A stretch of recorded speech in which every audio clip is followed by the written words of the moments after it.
Halos lahat ay nagtatanong doon sa aming bayan, sa gitnang kanluran na aking pinagmulan. Sila'y nalilito, ba't daw ako nagkaganito?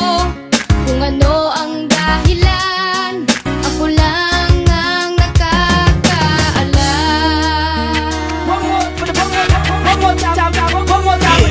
Sa aking paligid ako'y hinuhusgahan, sa bawat kilos ko ay sadyang pinagtatabuyan.